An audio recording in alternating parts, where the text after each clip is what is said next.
So first, I'd like to introduce Doreen Pontius, the Associate Director of Mental Health Counseling and Wellness. Doreen, the floor is yours. Hi, everyone. As Kyle said, this is a safe place, and what my role here is to provide you an outlet if you feel the information you're hearing or watching starts to trigger or upset you. I need you to reach out to me. I'm going to drop my phone number in the chat. It will ring directly to my line right in front of me. We could speak privately. During the meeting, my screen will be off so that you know that if you call, no one's going to know that you're calling. I'm here to support you. I'm a licensed clinician, so everything we talk about is private and confidential, and it will not be relayed back to anybody. Okay? Thank you. Thank you, Doreen. Next, we have Ms. Tejal Parekh from EOF. Good afternoon and happy Thursday. I hope you're all doing amazing. I want to just say thank you so much to Pack Day and to the rest of the team, to everyone, Kathleen, Kyle, Natalia, Amala, Doreen, everyone here. We're just so happy and I'm very grateful to be here today. So thank you so much.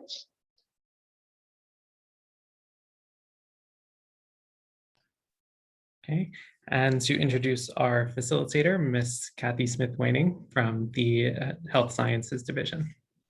Kathy, the floor is yours. Hello, everyone, and welcome to Children on the Border. My interest in the topic, and I'll pull up the presentation in a minute or two. My interest in the topic stemmed from my work when I lived on the border. I taught at South Texas College. Let's just say 10, 12 years ago. And I knew the border. I lived in a border community. I knew what it was like for students every day to walk across back and forth from different parts of Texas or from different parts of Texas back over to Mexico. So when I left, I was only there a semester. I left, and 5 years later, I went back to visit. And the minute my visit was up, I came home. All of a sudden, there was a gigantic crush of almost 35,000 unaccompanied minors. That was around 2014. I have an image of that in a second, who appeared at our border. So I turned around a couple months later and went back down to South Texas and volunteered at the one place that would have me, which was La Providencia. It was a refugee shelter down by Matamoros, right by the border. And there I worked with not the young kids, but that crisis had somewhat abated. But I did work with young men from Somalia, Ecuador, El Salvador, and Cuba. So we did something called English for Your Health. So we practiced English based on the health. So that is where I started. And then eventually, a few years back, maybe about 4 years ago, 3-4 years ago, I found out about the Young Center for Immigrant Children's Rights. It's in New York City, but they have offices throughout the United States, and they do have one down in Harlingen, Texas, right on the border. I applied to be an advocate, and they accepted me. And I did have one child. I spent a few months as her advocate. I visited her at a place, it was called Leek and Watts. The name has changed, a sprawling campus in the Bronx that had started in late 1800s as a orphanage. And I would see her. The problem was the kid was 7 years old. And when she arrived at Leek and Watts with her 2 teenage brothers, she didn't speak. And selective mutism is something that does happen to young children when they're faced with trauma. So she was assigned to me and I saw her weekly, but she did speak. But the interesting thing was, as we were coloring and doing different things, she would only speak about her life from the time she landed in the Bronx. It was as if her life prior to that time didn't exist. I had the opportunity to go to immigration court with her later on as she was reunited with her brothers and her uncle in Long Island. So with that, we will, oh, I need to share my screen, don't I? Share. There we go.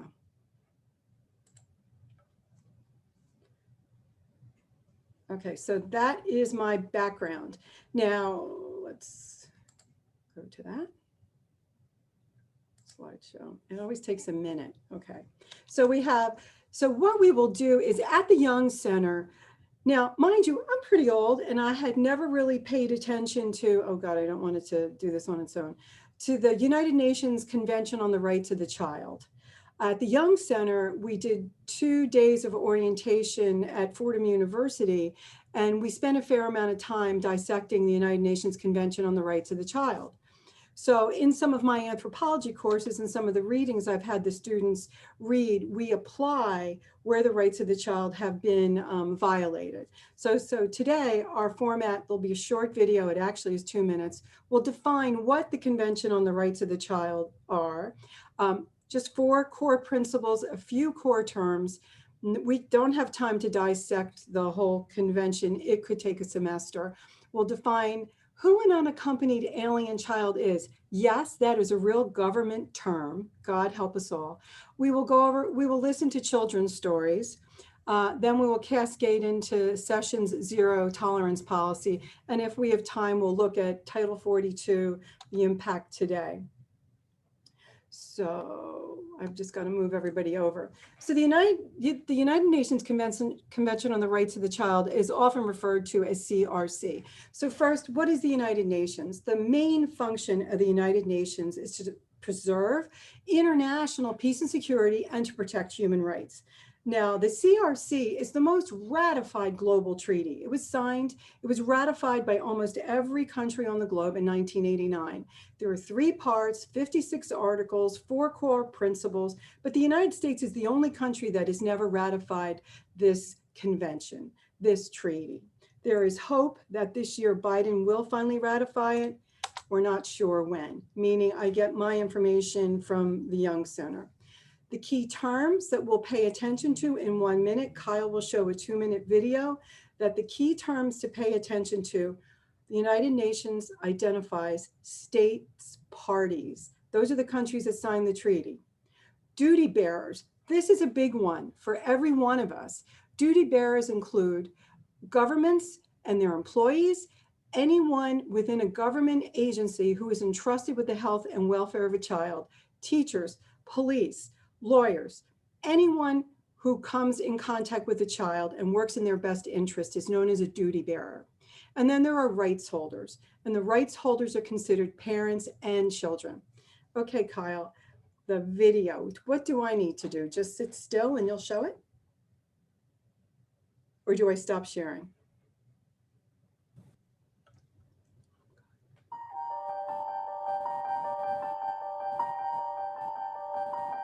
The United Nations is an international organization committed to maintaining peace and security and to promoting human rights.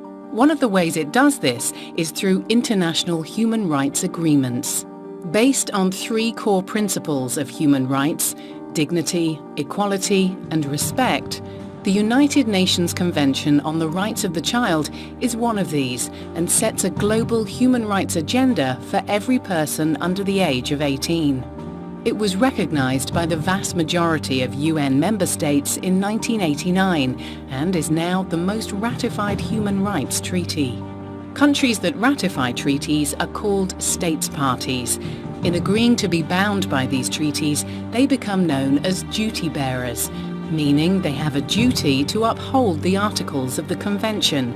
In practice, this includes everyone who works for the government, such as police officers, lawyers, teachers, and social workers. Those who benefit from human rights treaties are known as rights holders. So, in this case, anyone under the age of 18 is a rights holder. This applies irrespective of their sex, religion, race, disability, and even whether they're a citizen of the country or not. Parents are also rights holders under the convention. They are entitled to assistance from the state in raising their children, and they're entitled to provide their child with advice and guidance. As the convention is an agreement between states parties, individual citizens do not have any responsibility to uphold it. However, if they work for or act on behalf of the country's government, then they do. For example, if there's a culture of bullying in a school, the school has a responsibility to take appropriate action so that all children can learn in a safe environment. The children are not under any obligations under the convention, but should, of course, be guided by staff not to infringe the rights of the child being bullied. Okay. And then I share screen again. There we go. Go back.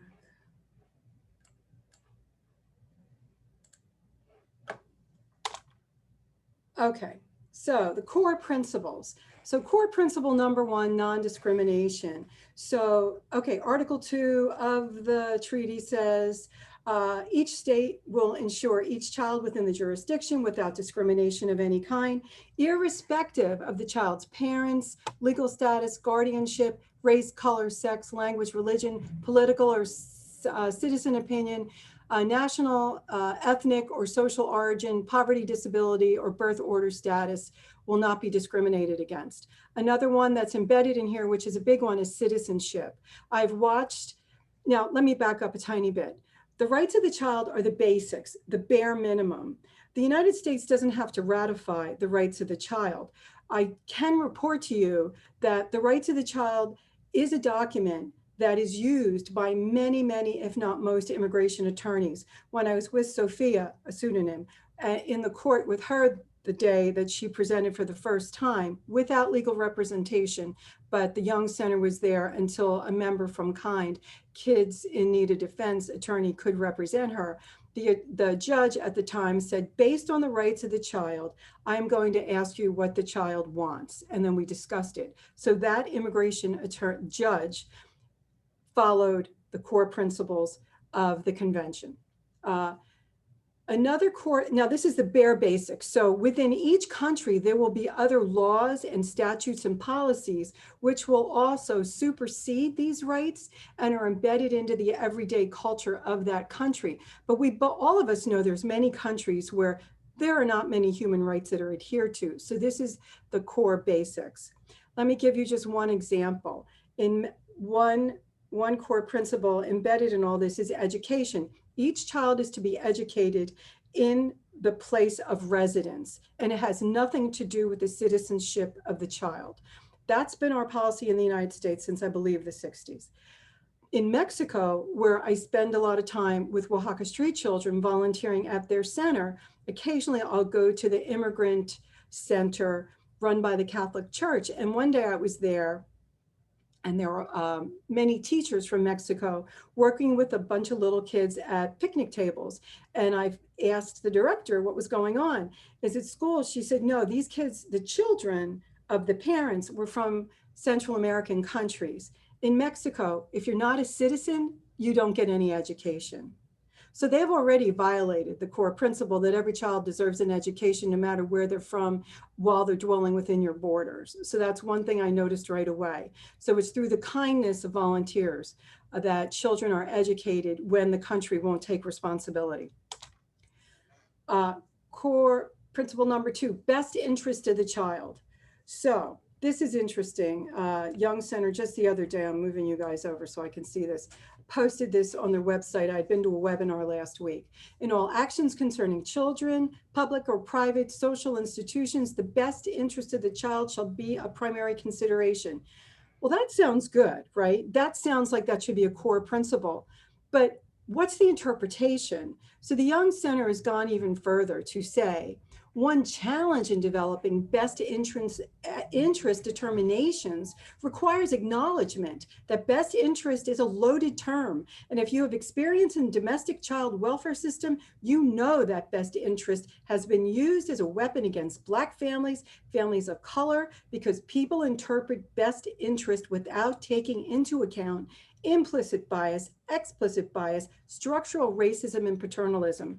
And I think one of the best examples of this, while it happened probably, I don't know, 100 to 80 years ago, are Native American boarding schools where our government took children away from their parents and put them into boarding schools, sometimes hundreds, if not thousands of miles from where they were living. Article 6.2, which what's core principle, right to survival. States parties shall ensure that to the maximum extent possible, many countries are extremely poor, that the survival and development of the child will occur. In other words, the child has a right to life. Core principle number 4, the last one I'll go over here, the views of the child. So state parties shall assure to the child who is capable of forming his or her own views, the rights to express those views freely and in all matters affecting the child. The view of the child must be given due weight in accordance with the age and maturity of the child. Child's wishes should be taken into account. I saw this happen at the Young Center where, say, a teenager has been incarcerated, or they've been detained at a shelter, which is prison, or they aged out of the shelter or detention center and then end up, say, at Jersey City Jail because they have ICE beds there, at least this week, right? So then that teenager who's just turned 18 may no longer want to stay here. They may opt to be repatriated home. That is where the best wishes of the child should be taken into account. So that's an example of the best wishes.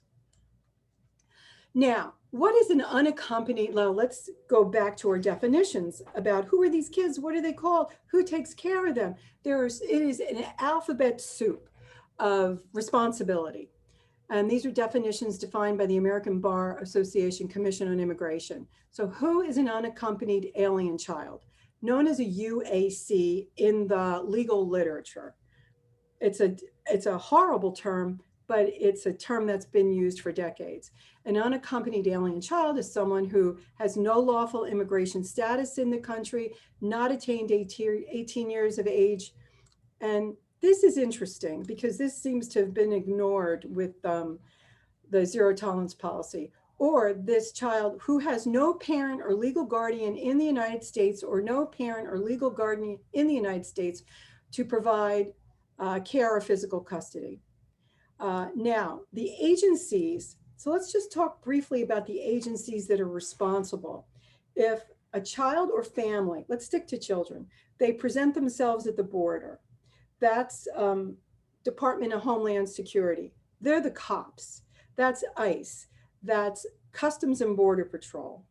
The Flores settlement says children are not to be held in those facilities more than 72 hours. That's a whole other week of study in one of my anthropology classes.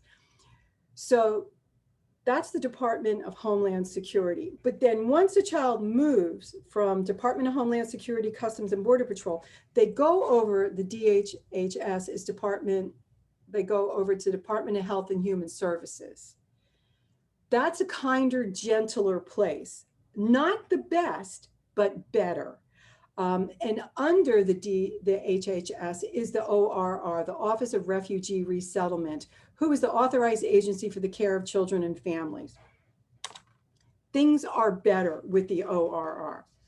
Not the best. They contract out almost all of their services, hence the problems at these detention centers. Now, who are these kids? Where are they from? They're mostly from the Northern Triangle, El Salvador, Honduras, Guatemala. Children from Mexico may come in and they're generally sent right back if a Customs and Border Patrol agent does not listen to their case and find a warrant to allow them in to be processed. So they could go from a very dangerous situation, knocking on the door to find help, only to find that door shut to them, and then they go back. And they go back to a border town as Reynosa, Matamoros, and many of the other border towns, which are extraordinarily dangerous. There's kidnappings all the time, all types of brutality. The kids are mostly from the Northern Triangle, but we do have ethnic enclaves of families and children from Haiti, many different African countries, and other areas. And most often we find Black children and families are most likely to be turned away. It's a smaller number, yet they're turned away in greater numbers. Another course on that. The image to my right, I'm not sure what you see, is just an older view of the flood. Now, look, this has been going on. Children have been presenting themselves to the border for a very long time. They've captured data from 2009. This image goes from 2009 to 2014. Here's the border, right? This is where I lived. I lived right over here. This is the Rio Grande. This is the Rio Grande Customs and Border Patrol Station. This is the Laredo Station, Del Rio Station, Big Bend. Notice, in 2014, there were 37,621 children that presented and asked for asylum. That was enormous. But then those numbers go down over time. These were Obama era numbers. The difference between zero tolerance with Trump and Obama was that Obama never separated families. Families were detained together, but with Trump, it was a different story. So let's go back over here. So our current situation, if we're to look at the numbers, the highest point in 2014 was 68,541, but now, September 30th, 2018, it was only 34,815. It was half. Yet we then have the zero tolerance policy take hold. We know bad things happen to these kids, and we'll go over some of that because some of those situations are still occurring. But violations of children's rights happened long before the Trump administration. Customs, Border Patrol, and ICE have a long culture of abuse. In October 2020, the ACLU published 35 pages, mostly redacted, outlined abuse and neglect of unaccompanied immigrant children between 2009 and 2014. This was during the Obama years. It included denial of medical care, verbal threats anywhere from death to rape, physical and sexual abuse, told to remove their clothing before being questioned, happened frequently, inhumane detention conditions, deprived of drinkable water, edible food, inadequate bedding, no access to personal hygiene items. That includes water, soap, toothpaste, toothbrush. Some children could go 3 weeks before they've ever taken a shower. And then all of this is the culture that Jeff Sessions brings the zero tolerance policy, May 5th, 2018. In his words, if you cross the border unlawfully, then we will prosecute you. It's that simple, said Sessions. If you smuggle illegal aliens across our border, then we will prosecute you. If you were smuggling a child, then we will prosecute you, and that child will be separated from you as required by law. If you don't like that, don't smuggle children over our border. Interestingly enough, when parents are bringing children, they are accused of smuggling. If aunts, uncles, and very close family members that are raising a child are bringing a child fleeing intolerable conditions, that is considered smuggling under the Sessions policy. This is from the Esperanza Project, which they stated, then and now, because the next part of this conversation is what is occurring now with Remain in Mexico, Title 42, and what's happening in our detention centers now. The systems and laws to protect children failed. The best interests of the child were not a priority for decision makers. A toxic cocktail of institutional neglect, bureaucratic ineptitude, and racist malice trickling down from the very top of the Trump pyramid scheme of governments made it possible. This was one of a little bit better run, but not so much. Imagine the Texas heat in August. This was the Tornillo camp. I forget how many thousands of children were here. This was one of the camps. In the Texas sun, in July and August, use your imagination. I know you know it was bad. Let's look at the Convention on the Rights of the Child. Article 6 of the Convention on the Rights of the Child. In the friendly terms, children-friendly terms, every child has the right to life. Governments must do all they can to ensure that children survive and develop to their full potential, excuse me. I have to pull this over so I can read the rest. But something happened Christmas, I believe it was 2018 or 19. Something happened that Christmas inside the sprawling and overcrowded detention centers that led to the deaths of Jacqueline and Felipe. And these were not isolated incidents. 3 other children would die in the coming months. Article 6 on the children's right to life had been violated. The consequences were catastrophic. Soon later, Allegra Love goes into detail on the death of child after child, 5 Central American children in 5 months inside Customs and Border Patrol custody. Remember, the police arm, they're not in ORR custody yet. 2019, December, we have Jacqueline Kalmakin, age 8, dies of an infection after being in CBP protection in New Mexico and Texas, so she's moved. 16 days later, December 24th, 2018, Felipe Gomez Alonso, age 8, dies of the flu and infection, Customs and Border Patrol, New Mexico.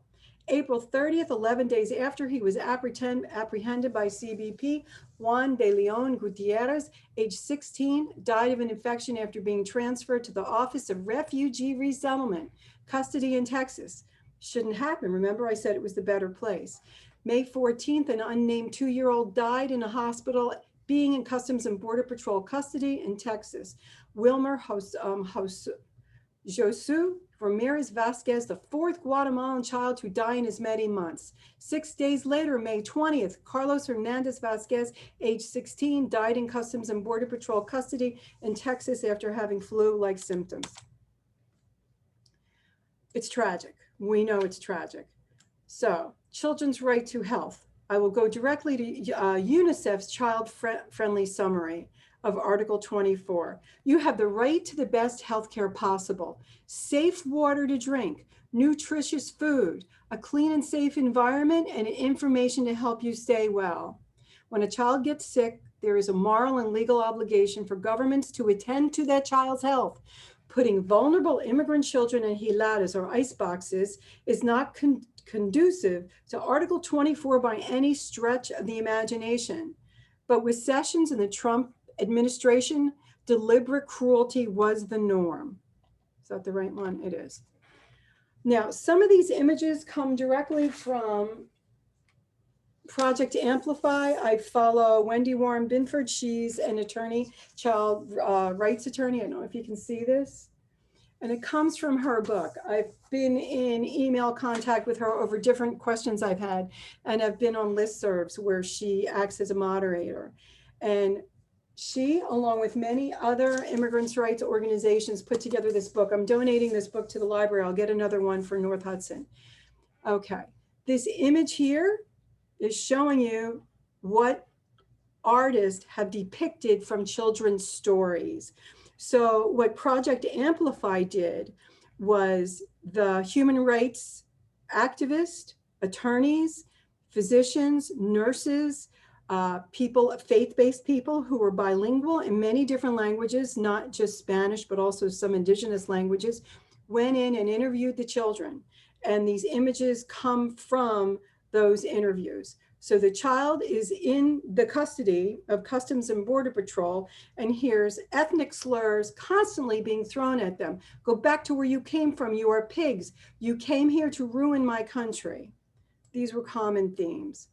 Child-friendly text. You have the right to special protection and help if you are a refugee. If you've been forced to leave your country, your home, and live in if you've been forced to leave your home and live in a country, as well as all the other rights of this convention. Article 33, child-friendly version. You have the right to protection from harmful drugs and from the drug trade. This is an image off Google of Mara 13, the Saltruchas. MS-13, sorry. So let's go to Sam's story. Interestingly enough, I have met Jennifer Harbury. She's a human rights attorney in Harlingen, Texas. I've spoken to her in South Texas. She came and lectured at my school. As she writes, the gang came for Sam on his 15th birthday in one of the Northern Triangle countries. He said no to them before. This time, they gave him an ultimatum. Join us or die. Sam did not want a world of crime and brutality, which there was no escape. The gang, born in Los Angeles, became known throughout the Americas as Mara Saltrucha or the MS-13. They don't give a third chance. The next time they came for Sam, it was to run him over with a car. They left him for dead. Sam pulled through. He awoke 3 days later with a head injury and a badly bruised body. His mother gave him $30. It was all she had in the world. plus what she was able to beg off friends. She had Sophie's choice. Unable to protect her boy. No. Water break. From the cartels, along with the money, and through a veil of tears, she gave Sam one word: run. Sam's story in U.S. custody. He's in Reynosa. I lived right across the border from Reynosa. It's a very dangerous place. A recognized U.S. port of entry, Sam walked across the bridge to Customs and Border Patrol. In the northern end, he requested asylum. He was labeled a UAC. Okay, good, he made it in. Passed in the bureaucratic tangle that is the Office of Refugee Resettlement.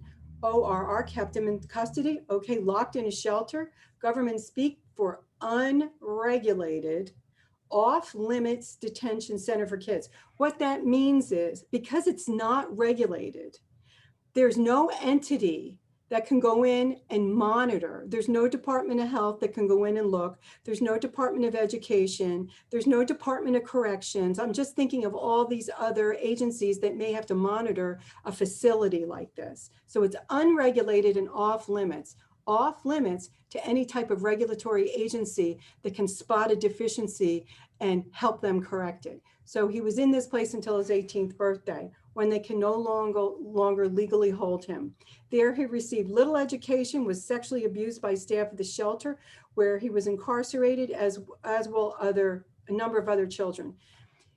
He, I believe, made it into the United States and stayed after his 18th birthday. Many of these children don't. They're petrified to turn 18.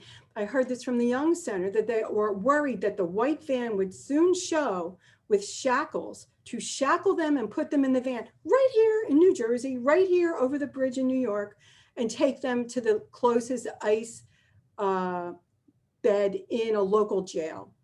And that's where a lot of these kids would stay until they were deported when they turned 18, if they didn't have an advocate for them.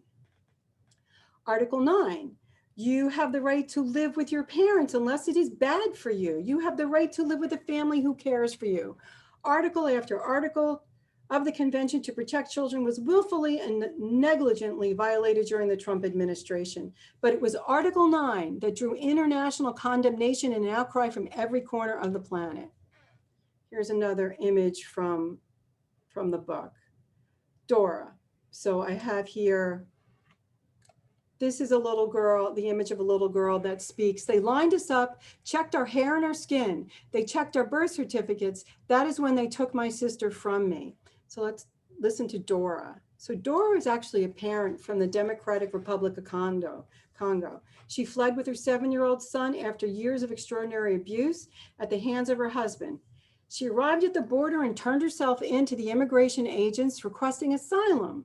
When a CBP official took her boy, she begged and pleaded, explaining that after all he'd been through, he needed to be with her.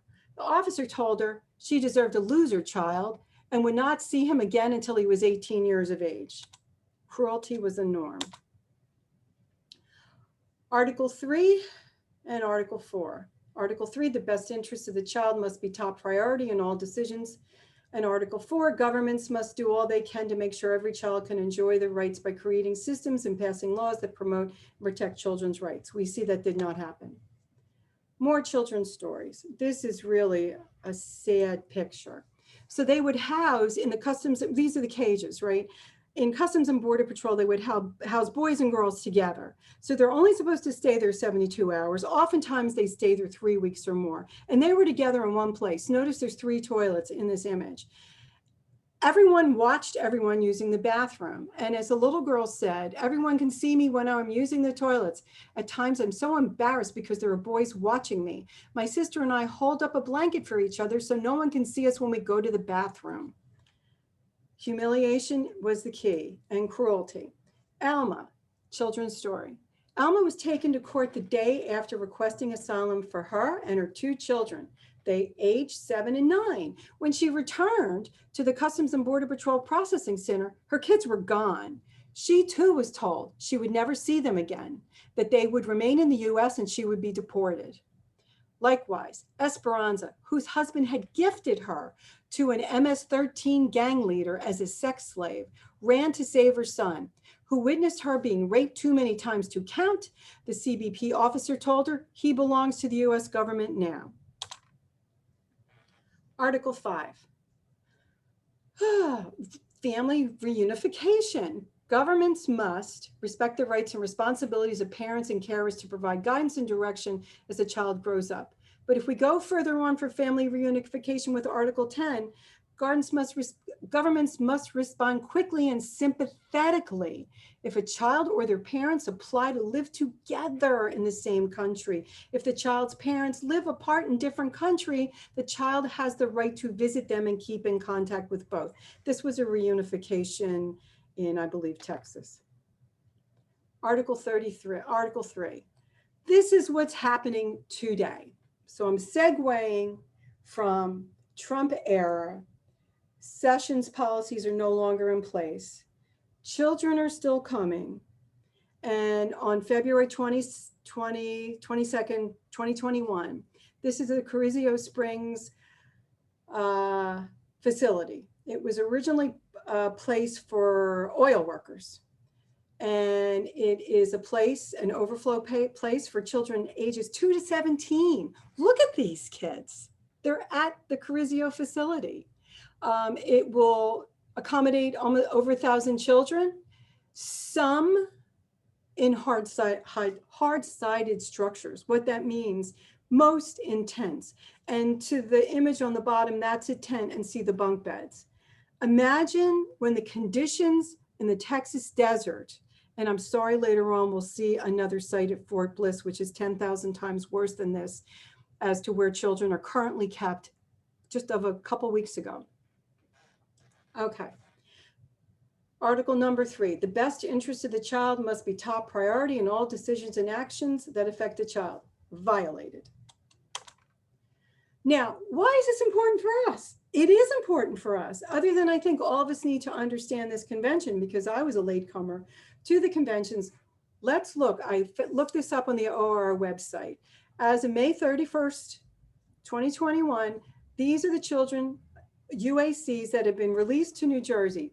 Bergen County, 175, Camden, 82. Let's go to Hudson. 211 children are here in Hudson County. Some of them may end up here with us. Essex, 356. Mercer, 325. Middlesex, 156. And believe it or not, Union is historically the highest receiver of unaccompanied children, 375. We won't do Massachusetts. Forget why that's in there. Okay. Fort Bliss. Okay. Trigger warning. This is almost impossible to watch. It's 5 minutes, but it was reported by the BBC on June 22nd. Conditions are horrendous. Supposedly they have, and it was just on the news this morning, they have reduced the number of beds. Now, supposedly at Fort Bliss, as of today, and CBS News, there are no more bunk beds, but I believe conditions are still brutal. They've reduced the amount of children. It was 22,000 in UACs, now it's 14,000 in total custody. Okay, I'll let Kyle run this one. It's 5 minutes, I promise. An investigation by the BBC has found over 2,000 migrant children being detained in a camp in El Paso, in Texas, in appalling conditions. The facility at Fort Bliss is overcrowded, it's ridden with disease, with shortages of clean clothes and medical care for the children there. And staff working there say that illnesses such as COVID and flu have affected hundreds of the children in recent months. Our correspondent Hilary Anderson has sent this special report. Deep in the Chihuahuan desert of West Texas is a tented camp holding thousands of migrant children in conditions that are alarming. These are the camp's white tents. It's set in a military base. We weren't allowed near it, but you can glimpse it from the road. There it is. There it is. It's just down there, behind these white buildings. These pictures are the world's first look inside. They were taken secretly by employees who are banned from filming or speaking about conditions. The tents are massive. Hundreds of children are crammed in. I'm texting staff inside. They say disease is everywhere. An employee has agreed to an interview after work. This is not his real voice. There are very significant numbers of kids with COVID. I know there were quite a few with strep throat. Lice became a very big problem. At one point, when all the girls were consolidated into one tent, the lice were so widespread, they actually had to put the tent into lockdown. And how many girls were in that tent? Hundreds and hundreds of girls. When a child gets COVID, their bed is stripped. Then they're moved to tents that at times, we're told, have held hundreds of sick children. This is a rare look inside one of the COVID tents. This 15-year-old spent 5 harrowing weeks in detention. He's now been reunited with his mother here in America. In the camp, he became severely ill with COVID and struggled to fully recover. This is not his real voice. It was difficult to see a doctor for medicine, and when we went to ask for medicine, they gave us dirty looks, and they always laughed among themselves. Children wear wristbands. They're checked anytime they leave a tent. They're marched in their hundreds to meals. The food was not well cooked. Sometimes the chicken had blood on it, the meat was very red. We were so hungry we ate it, but we got sick from it. The desert climate here is harsh. Wild winds blow sand which breaks into the tents, coating the children. There's a shortage of clean clothes. The heat is relentless. Over 1 million migrants have tried to cross into the U.S. this year, mostly from Central America. Many adults are deported, but under President Biden, children may stay. Most have relatives here, but the system is failing them. There are thousands of children in this camp who have no idea how long they'll be here or when they'll be reunited with their families. And many of them are vulnerable children who fled their home countries to seek safety here in America. But all the evidence is that under the care of the U.S. government, these children are being severely neglected and in some cases put in danger. Downtown El Paso. I'd been told where to collect a memory stick containing secret audio recordings of a camp training session in which staff said children were being sexually abused. We have already caught staff with minors inappropriately. Is that okay with you guys? I hope not. An employee came out of the camp to meet us. She said the Department of Homeland Security had spoken to staff about a rape. This, again, is an actor's voice. DHS mentioned there was a rape. They're giving girls pregnancy tests. I also heard they just announced the results in front of everyone here. And I heard the other night that another contractor was caught in a boy's tent, doing things with him. The authorities have not responded to the specific allegations in this report, but say that children in their custody are given the required standard of care and access to medical services. They say they're working to speed up the release of children to their relatives. Many children have been in here for over a month. Some, like this boy, have tried to run away. The 15-year-old we met sank into despair. I watched the days go by and I felt very low. I thought that I was not going to get out of there, that I was not going to see my family again. And sometimes at night we would cry. During the worst time, I was nearly at the point of committing suicide. This camp is closed to public scrutiny, yet the Biden administration portrays itself as compassionate and open. Staff here took serious risks to expose the damage being inflicted on children. But there are around 12,000 children in other camps around America whose condition remains largely unknown. Hillary Anderson, BBC News. Okay, let me go back to share screen. I scroll down.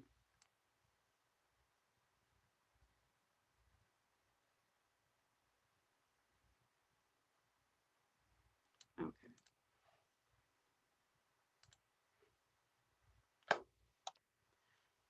Okay, so what do we do? That's always my frustration. So when I get frustrated and I need to do something, like when the first Crush of Kids came, I went right back. I can do that. I don't have small children at home. I can make that my vacation. So for me, that's important. It's not everyone can do that. So how can you help? First, you can help by having people understand all of this from a child's perspective. The questions that Hear My Voice, the book I showed you, in the book, they want you to ask an audience or people around you or even other young people, what does home mean to you? What makes you feel safe? When something bad happens, who helps you? Do you know your rights? What rights do children have? And then I added the links, and you may have this copy of this presentation. The Young Center for Immigrant Children's Rights. Listen, we have many bilingual speakers here at Hudson, and it's not just Spanish. Any other language is welcomed, and you could be an advocate for the Young Center. If you want, you go on there, click on how can I help, how can I volunteer, and you can read the criteria. It's a great organization. Kids in Need of Defense, they provide the free legal help for children. Racist is an action network in Texas that has done an extraordinary amount of work. The ACLU, they do everything to help with human rights. And then Project Amplify, where that supported the creation of this book, that's the other one. There are many, many other organizations.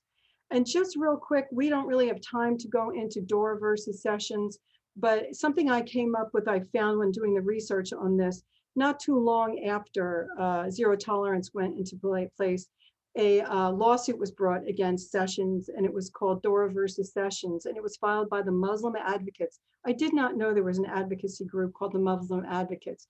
There were many provisions put in place after this lawsuit, but the problem was, and one of the provisions was to reunite parents and children, but the problem was when these kids came through on the cops side, the Customs and Border Patrol side, they categorized the children as unaccompanied minors, even though they were with a family unit. The parents were scattered across the United States in detention facilities all over, and the children ended up in other places. And the children are in ORR custody, Health and Human Services custody, and their parents are in Department of Homeland Security custody. The two agencies don't share databases, hence the difficulty of reuniting families. And that is it, and thank you. And we can have a discussion because it's still, I'm blown away that this is still happening. And I will stop sharing. Thank you, Kathleen. That was really informative and really heavy. And we did a run through earlier this week, and we knew it would be heavy, but I don't think I realized it would be as heavy as it actually was. I'm not sure if Teju is still here, but we asked Teju to be here to speak about her experience because she worked with unaccompanied minors before. Oh, there she is. Hi, Teju. She worked with unaccompanied minors before she came to Hudson. So Teju, you want to share a little bit about your experience? Sure. Thank you so much, Amala. Thank you. I meant to say something earlier, but I didn't catch it right away. So good afternoon. Once again, Kathy, that was an excellent, amazing, and yes, heavy presentation, but it was amazing to hear a lot of things that you touched upon. So which is many things that I experienced in my previous career. So previously coming to Hudson County Community College, I was a clinician and home finder working in unaccompanied with my minors who are unaccompanied minors. So that was a terminology that we did continue to use with the Office of Refugees and Resettlement, but in Harlem and New York City and in the Bronx. And so previously becoming a clinician, I was opening foster homes, interviewing foster parents, ensuring and providing that training for them to ensure that they were able to work with these children who are coming not only from Central America, but also from South America. And a lot of our children that were coming in, the minors who are entering the border, as Kathleen has already mentioned, in regards to coming in unaccompanied. These are a lot of children that parents, for example, were sending over for them to come here to the States, because a lot of their parents, or let's say, their quote unquote parents that were in place of them, which would be grandparents, family members, etc., were caring for them in pretty much in those countries of origins. So then becoming a clinician, being able to work with them in these short term. So we have two different terms, right? We have short term, looking where children are then entered in the foster care system, where they could stay with foster parents in New York City, for example, for a few months to weeks to days, and then moving on to long term, where it could be where they have no sponsor. So the word sponsor is pretty much the idea of who is going to take care of these children once they are then released from OR's care, which is the Office of Refugees and Resettlement. And just to go back to it previously, I know it's been very heavy, everyone. So I know, but this is just the reality of a lot of things and the children that are coming in, and those are scholars, right? Who come here to Hudson County Community College, who end up either being undocumented or DACA, depending on their status. And so with that, many of the children, like I mentioned, they're then here. So when it comes to that sponsor who's taking care of them here in the States, this is something to keep in mind, and how they're being released and so forth. So it goes all the way back to this idea, and then understanding the importance of, specifically me, that has always been a passion of mine. So I was very blessed to work with these children as a clinician, and as Kathy mentioned, in regards to the different things that they experience when not only in foster care, but also here in the United States and once they cross. And so it was a beautiful experience, because aside from the traumas that they were dealing with coming here, there's a lot of trauma that they carry with them back in countries of origins. And there's a lot of trauma that they experience when they cross the border, because they may be coming with a coyote, which is somebody who is trafficking them, that parents or somebody has paid for them to come over, or they may have made the decision to cross on their own. So the discrimination that they continue to face with ICE and also with Border Patrol, that is something that's ongoing. Aside from this, it was a beautiful experience to see so many families reunited once again here in the United States, and especially in New York City. And seeing that experience and being able to experience as a clinician was definitely something so amazing. And there's tons of agencies that here in New Jersey, but also in New York City, that do support these children. And it's just something to keep in mind. Let's circle back to our scholars once again. This is something that they faced already, whether they've been here for many years or they are just coming into the United States and now coming to Hudson County Community College.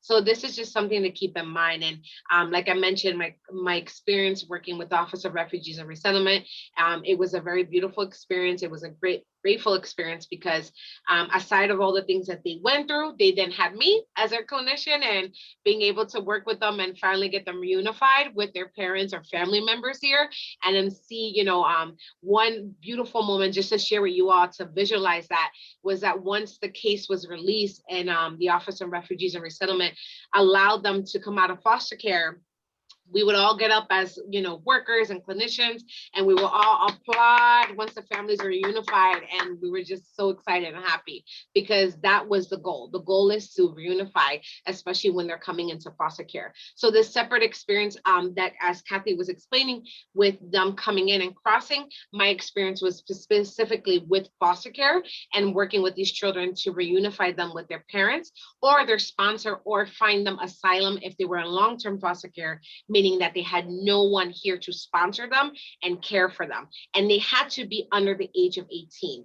In the eyes of OOR, which is the Office of Refugees and Resettlement, if they were 18 and above, or about to be a day of 18, they would then be picked up by ICE. So the goal was to move that case immediately out of foster care. So that is my experience. Once again, this is Tijo, teacher for MSW, EOF counselor. Thank you so much for your time. Thank you so much, Kathy, for this presentation. And thank you all to PACT and everyone here today. Again, I know it's very heavy, but it's an incredible, interesting topic and something we have to talk about. And it's okay to have these uncomfortable conversations and the reality of many things that are happening at the border. So thank you so much. So Tejal, it's Kathy. So when I was with Sophia, the one thing working with the Young Center, and it was hard because you create this relationship with this little Chiquita, right? She's 6, 7 years old. And then once she moves on to the next step, your relationship is over. You are not to contact the child, the family. They are not to contact me. If there's going to be any communication, Correct. I would have to contact the caseworker and they would set up anonymous phone communication. It was a very complicated, but they assured that the rights of the child were kept, that they were safe. Yes. So it's an interesting process and it's hard to walk away. You know, you've had months with this kid.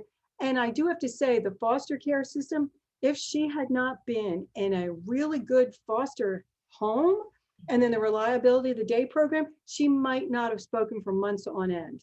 Yes. So it was only because of the reliability and the care that she got in that foster home is the reason why she started to speak.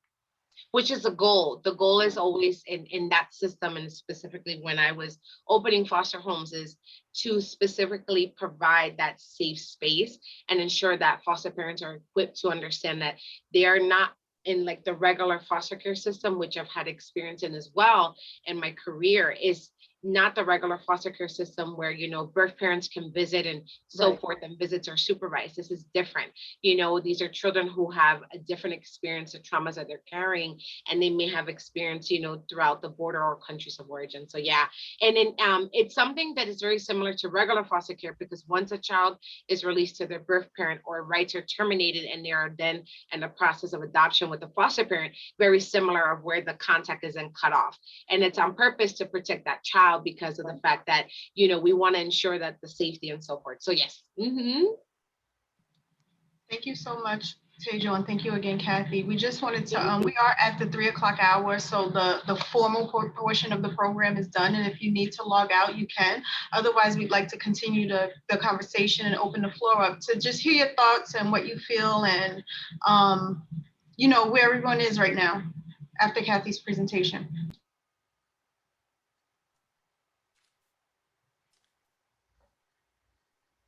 Well, Kathy, I want to say thank you. Thank you for doing this. I'll let everyone responsible for it.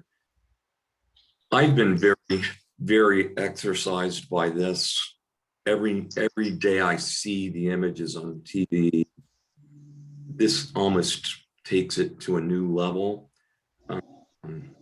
And I just keep asking myself, how have we allowed this to happen in our country?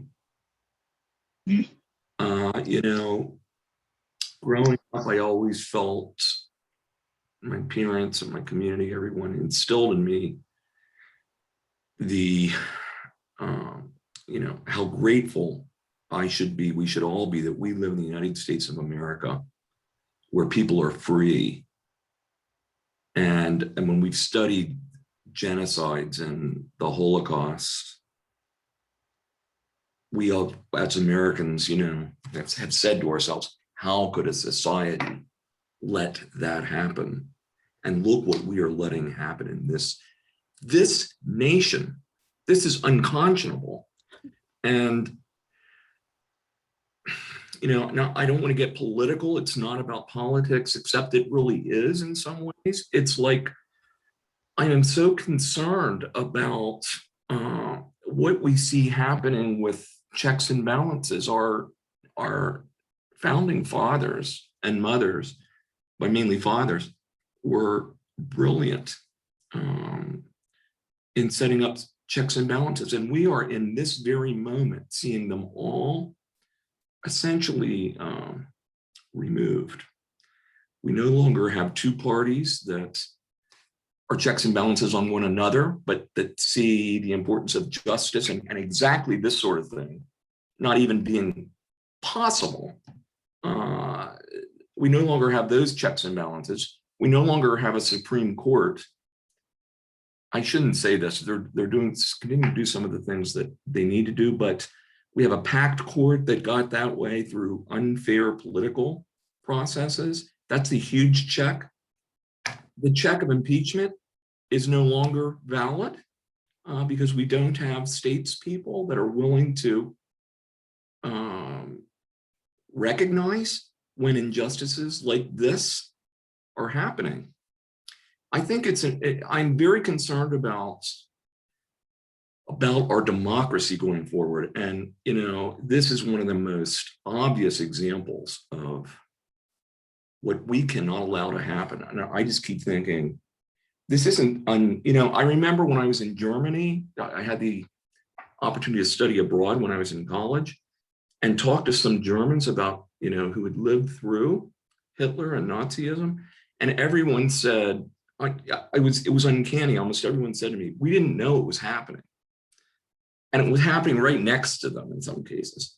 And the reality is they did know, and they ignored it or were intimidated and scapegoated to not say anything. And I see that happening here. And then the Czech, I'm going to stop in a minute here, but you know, our democracy is built on freedom of the press to make sure that that we have that check. And what are two of the principal ingredients that historians tell us led to the rise of Nazism? Vilification of the press and scapegoating marginalized people. And it's happening on our soil in big numbers. And so, you know, the final thing I'm going to say on a positive note, I'm sorry, this really did get to me. On a positive note, I continue to believe the single greatest, and I'm not trying to be unrealistic here, but the single greatest antidote to this going forward is education.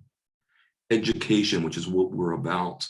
And the community college and our college, with our open access mission and all the supports we bring to helping every student succeed, and our shared commitment to supporting DACA and undocumented students.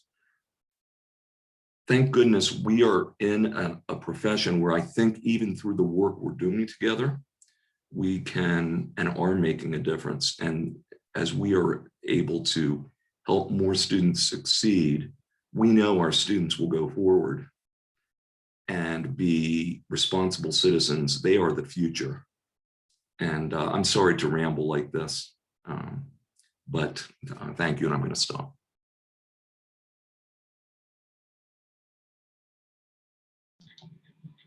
Thank you, Dr. Reba. Don't apologize for rambling, because that's how we process and we all get through the emotion of these programs. So thank you for that and for being open. Did anybody else want to share?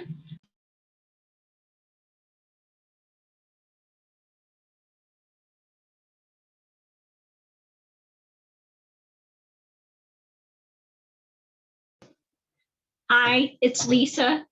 I'm sure you're shocked that I'm opening my mouth. You know, over the course of living here in New Jersey, I have had instances of meeting people who are both undocumented and in younger people who are DACA. And there is so much stress placed on these people because they are so desperate on so many levels to be here. And, you know, I hate the prejudices that come out. Oh, these people are here to take our jobs. Are you kidding me? So many of these people are so desperate to begin to have some kind of a quality of life. They're working as dishwashers in kitchens that reach 120, 130 degrees during the summer. They're day laborers, they're roofers, and the children, you know, time and again, we focus on our prison population and what a god-awful mess that is too. But that starts with not having good social programs and support for children who are traumatized and marginalized and just don't have good support systems.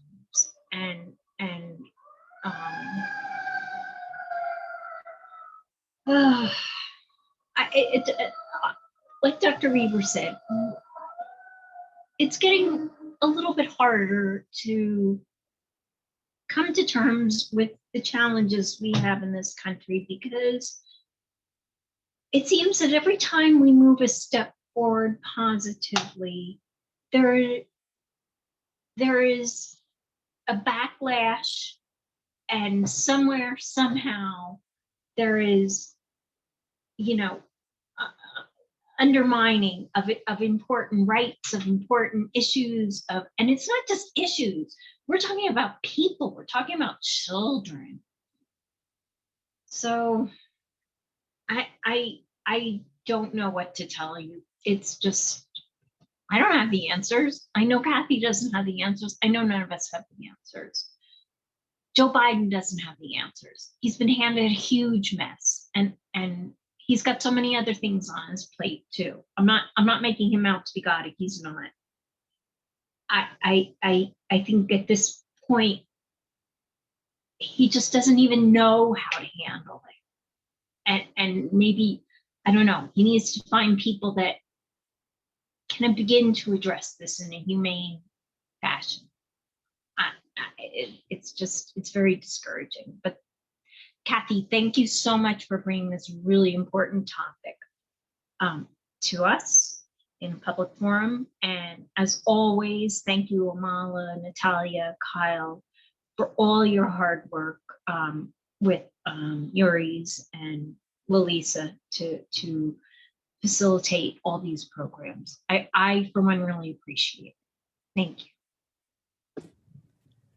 Amal, I think Yuris wanted to say something. Very briefly, I just wanted to thank you all for putting this program together. This is amazing and very powerful. And I just wanted to share some very brief comments. I'm gonna do all I can to make sure I don't get political with this, but as you know, I went to the Dominican Republic recently. My son got mad at me, like he wouldn't even come to the phone when I called because he felt that I left him. Shortly after I got back, the day after, I'm waking him up in the morning and he whispered, kind of half awake, half asleep, and he's like, "Estoy feliz." He's telling me that he's happy because I'm home. And I remember feeling proud because, I'm able to provide for my kids, a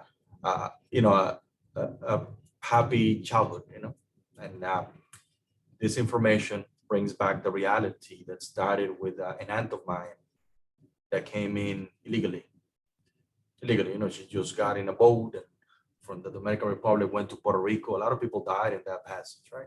From Puerto Rico, came here to the States. Other family members did the same. She stabilized her status. She became legal. She brought my grandmother to the United States. My grandmother brought my father. My father brought us. And that's how it happens. I have family members that have been illegal, and going back to the story of my son, if I look back 2 generations, back looking for a better life, that there are people like me, like my kids, trying to get to that and trying to face on those realities, that speaks to the raw, the rawness of this situation. But just wanted to share those comments, and I'm really appreciative, that we have an environment that we could have this conversation. So thank you all.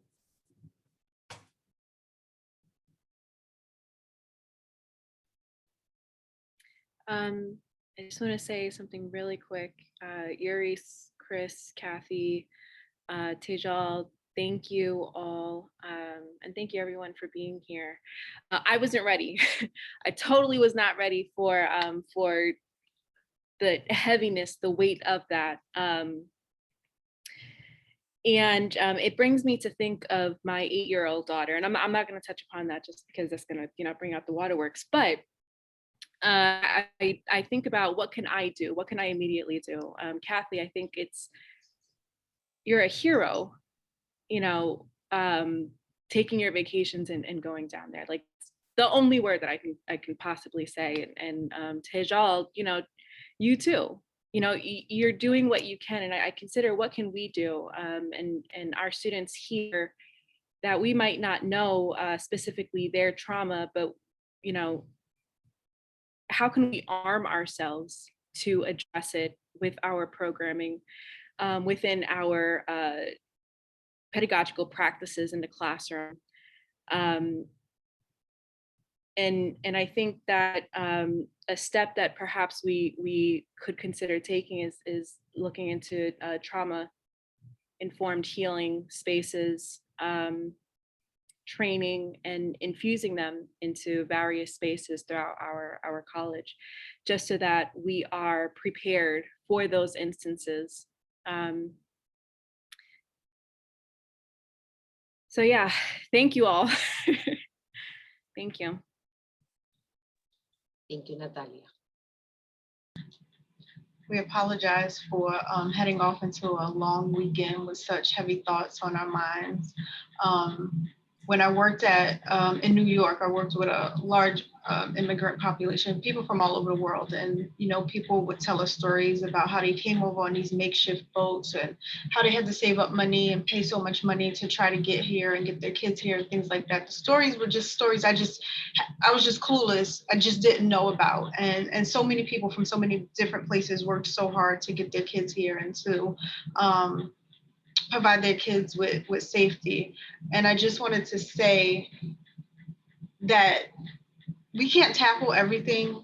We can't tackle everything, right? We all have our passions and our fights and our causes. But I think when we have spaces like this and we bring awareness to each other and we share these emotions with each other, it brings us closer, but it also makes us stronger and prepares us and arms us to go out and to support our students, to support our colleagues, to support strangers.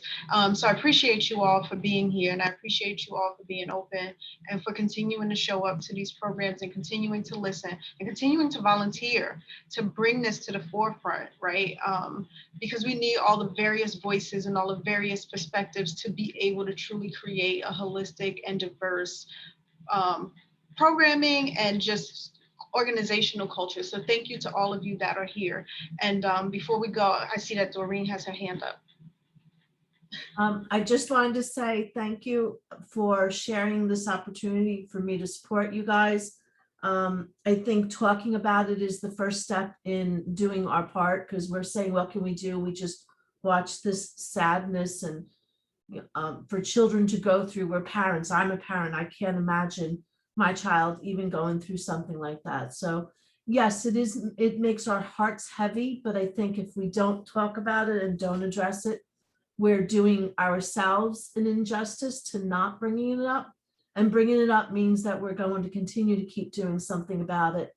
I attended a training recently that does talk about having employees have a trauma-informed, almost not therapy, but practice, learning how to be a trauma-informed professional. And what that means is basically the training taught me that when you're dealing with students, people, you have to create an environment that recognizes that people have been exposed to trauma. Employees, staff, faculty, students, we all have histories, we all have losses and hurts that sometimes are influenced by our environment, and to be mindful of our practices. So an excited professor might be kind of getting loud with his presentation and getting really abrupt, and someone might in that classroom experience that as trauma, because that might pull for something in them. And we need to be mindful and aware of who we are talking to and who we're dealing with, so that we can provide a safe holding environment to help educate and support each other. So just thank you for everything. And just keep that in mind. I'm going to share that training with Amala and Kathy, because I do think we need to organize doing more events like this. And Tejal, my social worker, fellow friend, I think we need to keep doing this. Natalia, thank you for including me. I appreciate it. I do have to step off. I have a student waiting for me. Thank you. Thank you very much. Be safe, enjoy yourself. And as Dr. Clark always says, is give yourself some grace this weekend and be kind to yourself and be kind to your families. Thank you. Hi, Doreen. Thank you. I have to step out as well. Thank you so much. Have a blessed one, everyone. Thank you. Have a great weekend, everyone. A safe weekend.